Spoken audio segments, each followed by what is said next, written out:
जय श्री राम। पहले मेरे दिमाग में बहुत प्रश्न उठते थे कि हमारे भारतवर्ष में ही भगवान अवतार लेते हैं और कहीं नहीं लेते, और हमारे भारतवर्ष में ही अध्यात्म की बात बहुत होती है और जगह भौतिकता की बात होती है, और हमारे धर्म में, सनातन धर्म में ही त्याग और तपस्या की बात होती है। जो जितना बड़ा त्यागी है वो उतना महान है।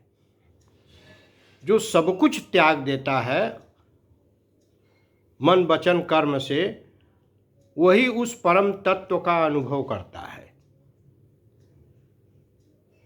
ऐसा हमने चिंतन में पाया कि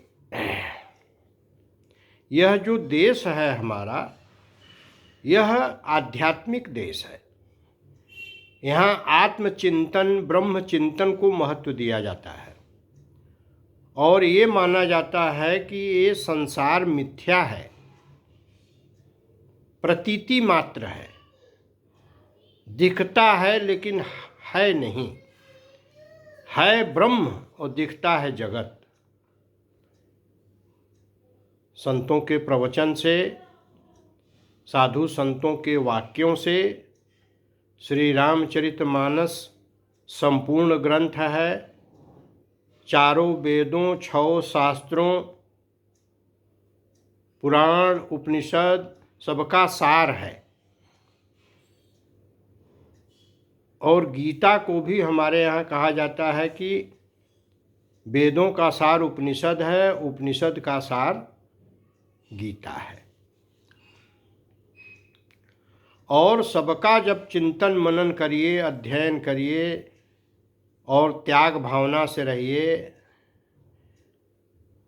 विषयों का त्याग करते रहिए, सत्संग में मन लगाइए, साधु संतों के चरित्र सुनिए। हमारे यहाँ श्रीमद् भागवत महापुराण है, अष्टावक्र गीता है, अवधूत गीता है, योग वासिष्ठ है, अध्यात्म रामायण है।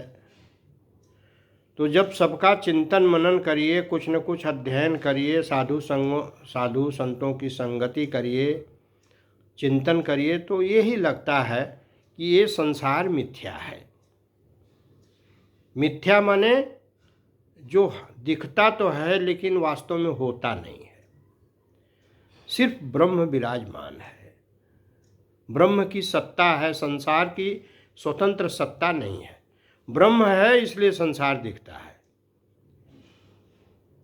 ना।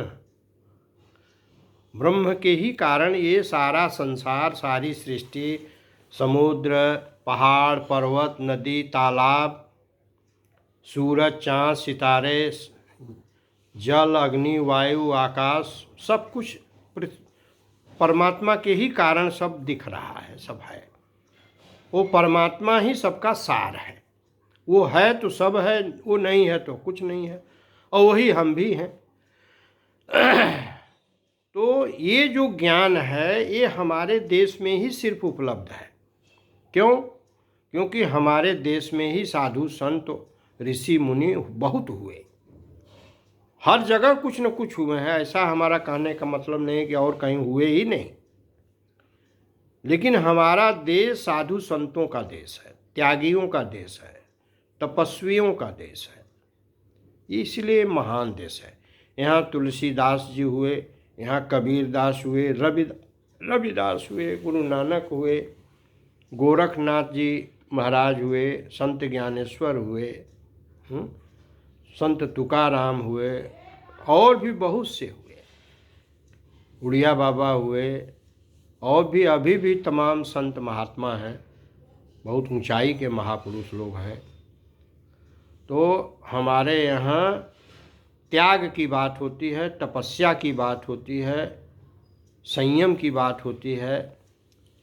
हमारे यहाँ भौतिकता की बात नहीं होती है। तो यही हमने चिंतन में महसूस किया। पहले मेरे दिमाग में बहुत आता था कि आखिरकार के भगवान हमारे ही देश में क्यों अवतार लेते हैं। तो हमें यही अनुभव में आया कि यहाँ ही तपस्या लोग करते हैं, यहाँ त्याग करते हैं, यहाँ ईश्वर के ध्यान में मग्न रहते हैं। तो जहाँ त्याग होगी, तपस्या होगा, वहीं पर ईश्वर भी विराजमान होंगे। तो ये हमारा देश महान है और हमारी संस्कृति महान है, और हम लोग बड़े भाग्यशाली हैं कि इस महान संस्कृति में हमारा जन्म हुआ है। ये कोई साधारण अवसर नहीं है, ये असाधारण अवसर है। तो इसलिए हमें अपने जीवन का अधिकांश समय जो है परमार्थ चिंतन में, प्रभु चिंतन में अगर हम बिताते हैं, रामचरितमानस है, श्रीमद् भगवद गीता है, श्रीमद् भागवत महापुराण है, ज्ञानेश्वरी है संत ज्ञानेश्वर का, अष्टावक्र गीता है, योग वासिष्ठ है, अगर इन सब ग्रंथों का हम अध्ययन करें तो हमारा कल्याण निश्चित हो जाएगा। जय श्री राम।